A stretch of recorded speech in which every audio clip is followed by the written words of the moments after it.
हमके ले चली राम जी अपने नगरी।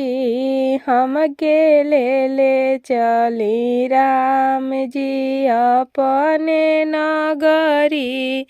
अपने नगरी हो अवध नगरी। हमके ले चली राम जी अपने नगरी। हमके ले चली राम जी अपने नगरी। सिया सुकुमारी के पनियो ना भरे आवे। सिया सुकुमारी के पनियो ना भरे आवे।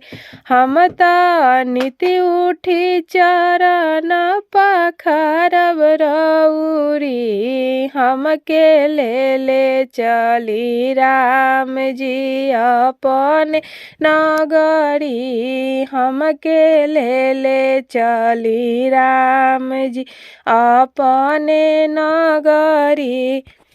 जनक दुलारी के आंगना बहारे आवे। जनक दुलारी के आंगना बहारे आवे। नीति उठी आंगन बहारब रउरी।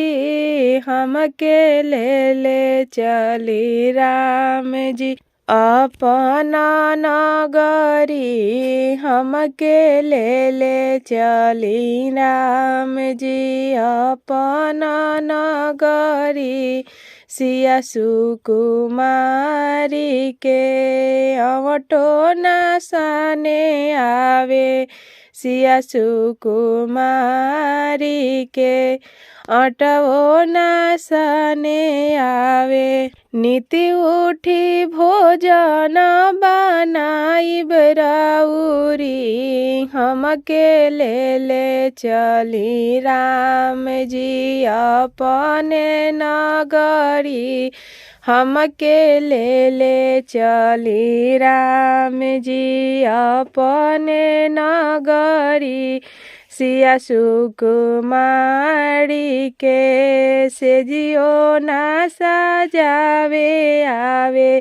सिया सुकुमारी के सेजियो ना सजावे आवे। नीति उठी सेजिया सजाइब रउरी।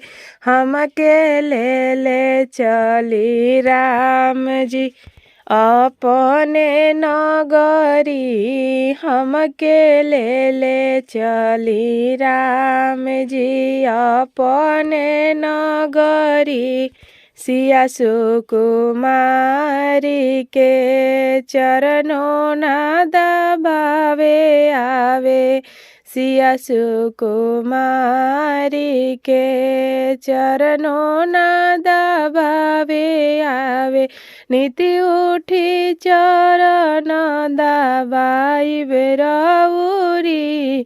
हमके ले चली राम जी अपने नगरी। हमके ले चली राम जी अपने नगरी।